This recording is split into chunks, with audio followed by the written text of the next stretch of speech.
Hello, welcome to this preset deep dive on the Arturia Moog Modular. And this is a fascinating one. I found some really cool things in this. Here's the sound. Okay, not your ordinary synth tone, but from a technical perspective, I think it's really interesting. As always, two separate sounds. So throw half of it away. And here's what we're left with on the left hand side. So the first thing to note is I'm playing C3 here. C4, C5, C6. Okay, so the keyboard is just acting as a trigger mechanism. There's no tone to this sound at all. And we can see that the driver is not mapped to any key follow, and we've seen in earlier videos that if you've got no key follow, you've got no tone, you've got no pitch from the keyboard. That's the point. So we're just getting this kick drum effect. So how is that sound being generated? Well, it's obviously a sequence. We've got some kind of thing going on here, but if it's counting 1, 2, 3, 4, 1, 2, 3, 4, we're only hearing 1, 2, 3, 4. So we're only hearing the 1, even though it's obviously cycling over a 4-note sequence. You see 2, 3, 4, 1, that's what states when it gets to here, it wraps back round again, so we end up with a 4-note sequence. So why can we only hear one of those sounds? If we have a look at the VCA, it's not taking the trigger off the sequence trigger, it's taking the trigger off only sequencer step 1. In other words, when sequencer step 1 fires, the VCA also fires, and that's the only condition under which it does. If we change that to trigger, then we can now hear the individual 4 beats. So the sequencer is still running for 4 beats, but sound is only being generated on one of them. And so that helps generate that sense of timing. Now, the sequencer is running at 1, 2, 3, 4, but only actually generating I was going to say a tone, but a sound on the first step. What's this envelope doing? So the envelope has no attack and a decay of 70 milliseconds, and it's feeding into the frequency modulation of the driver. Let's mess with it, see what happens.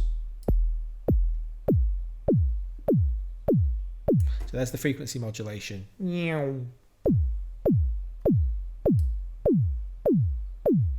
But because it's happening very quickly, you're only getting a little bit of the effect.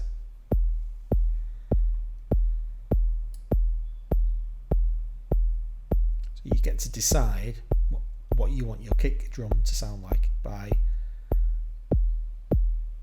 changing the decay time of the frequency modulation. That's what's going on. The sound itself is fundamentally driven from a sine wave. What happens if we use a different type of tone? Triangle, sawtooth. And you can hear the sawtooth and then the decay. Pulse. All very horrible. Sine wave doesn't have any of those nasty, irksome frequencies. It's just a delivery mechanism for the sound.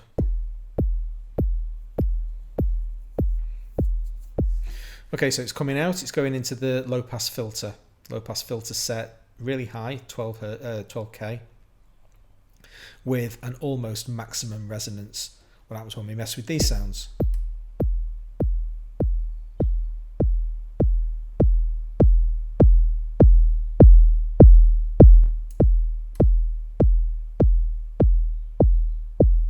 that's how to generate a thicker, fat kick drum.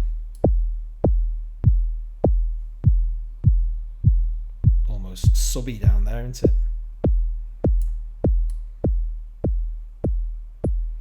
And it's really kind of thin and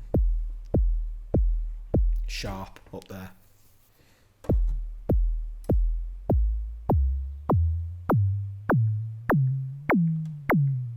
So don't forget, just because we don't have key follow on this sound doesn't mean it's not generating a tone. It is. It's an oscillator that's generating the sound. The oscillator is tuned down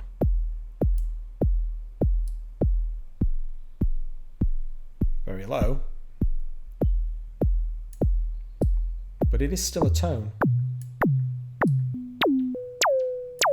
There you go.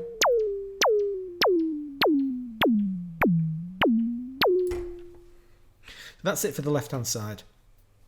So by taking almost all the tone away, by having a sine wave, very low octave, feeding into the low pass filter with this really, really sharp envelope, we get the kick drum sound. What's going on the other side? So now we'll throw all the left hand stuff away. Okay?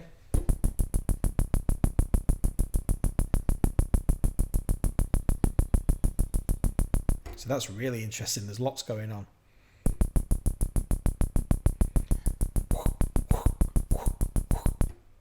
We've got 1, 2, 3, 4, 1, 2, 3, 4, 1, 2, 3, 4, 1, 2, 3, 4. But there's something going on to make those notes not all be consistent. Let's try and figure out what it is. First things first, what's the modulation wheel doing? It's having a negative modulation effect on this filter. So let's turn it down to the, so this is the wheel at its minimum.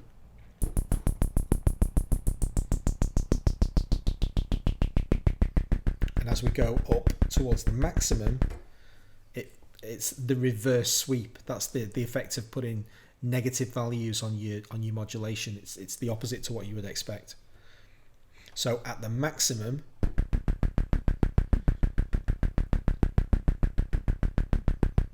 we get the lowest, the dullest sound, and then as we pull the wheel down, the high frequencies come in. It's really headbendy when you get inverse modulation effects. Basically just think what would normally happen, flip it on its head. Modulation wheel is also doing something over here. So we've got an amplitude modulation effect on this mixer. This mixer is being fed by this filter. Let's try to isolate what this filter's doing. So its input is coming from one of these two white noise sources. And if we take it away, we'll hear by subtraction what it's doing to the sound.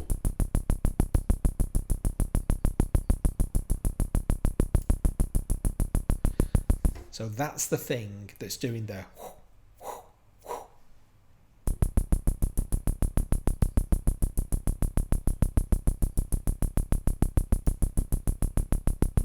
okay. What is this, by the way? It's a band pass filter at 12 dB. So basically, it's allowing a narrow range of frequencies through. Well, I shouldn't say narrow, but a specified range of frequencies as determined by the frequency knob and the resonance knob. So this is where the center of the permitted frequencies lies, and then resonance determines how wide or narrow the band is.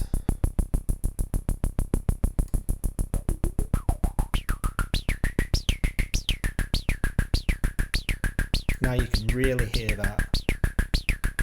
Something different happening every fourth beat.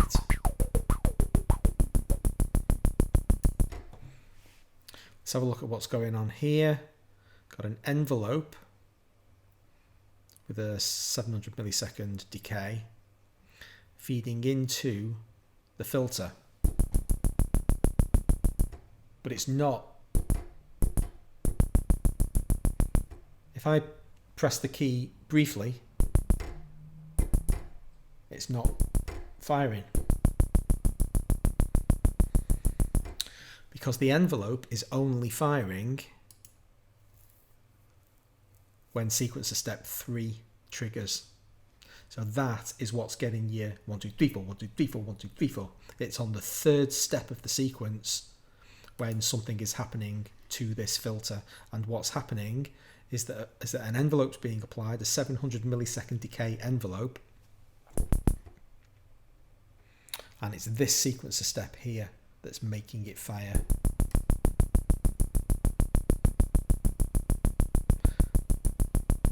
It's got nothing to do with the pitch of the sequencer itself. This knob is not having any effect on the sound. It's just a trigger. The trigger is making the envelope fire. The envelope is feeding into the filter. The filter is having that effect on the sound. If I slow this down,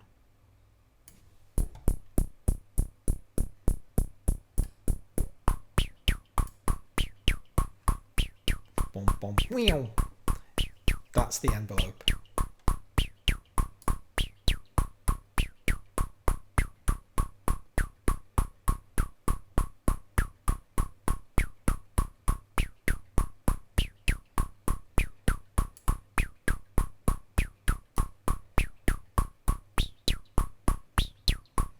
Okay, so that's really cool, using an envelope firing off one of the steps of a sequence, and it doesn't have to be step 1. See, the VCA is taking, this was on the left hand side. The VCA is taking its trigger from step 1, but you can take any number of steps, all of these different trigger inputs. You can have any of the different sequencer steps firing. So this envelope is firing off step 3. I just opened this, so we might as well talk about that while we're at it. So the entire sequence is firing for this VCA. So we're hearing all of those tones.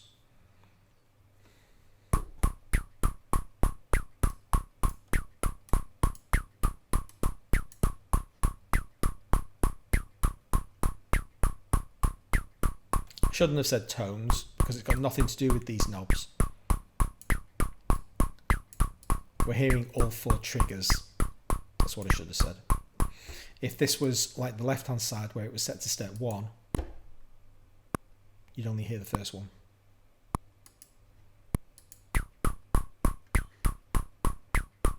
Okay. What else is going on? So we've got this extra output. This slave oscillator, this sawtooth oscillator here, is going into the formant filter and out. It's having a very subtle effect on the sound actually. If I bypass it completely,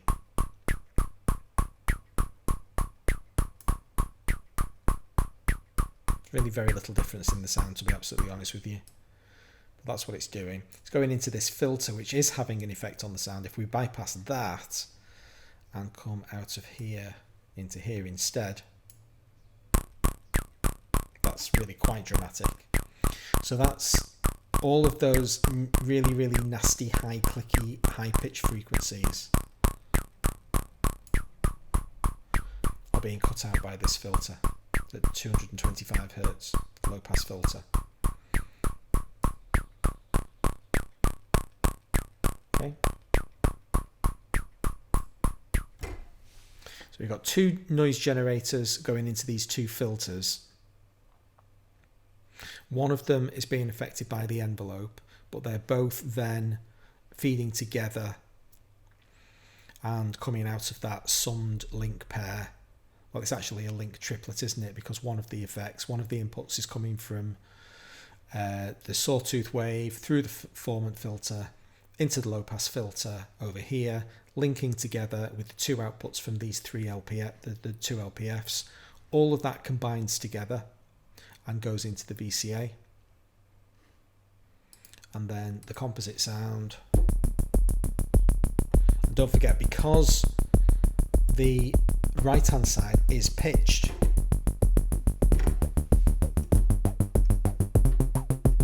only the left hand side that's not pitched, the right hand side is.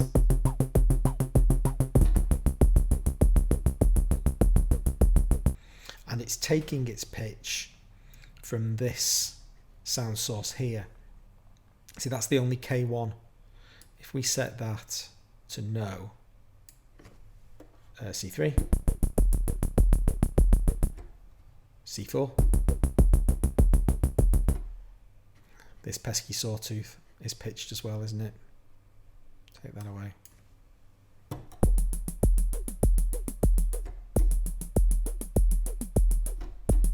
There you go. So we've taken the pitch away from the sound. And then bring the sawtooth back in. Get a little bit of.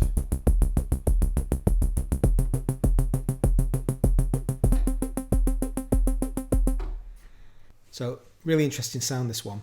A great example of using different triggers to different effects. This step 1, firing the VCA on the first pulse of the sequence. This envelope over here, firing on the third step of the sequence. That's a step 1 envelope over here. So this one that's having the pulse wave, remember they pew, it only happens on the first note. Pew, rest, rest, rest. Pew, rest, rest, rest. Very cool. Thanks very much for watching. I'll see you next time.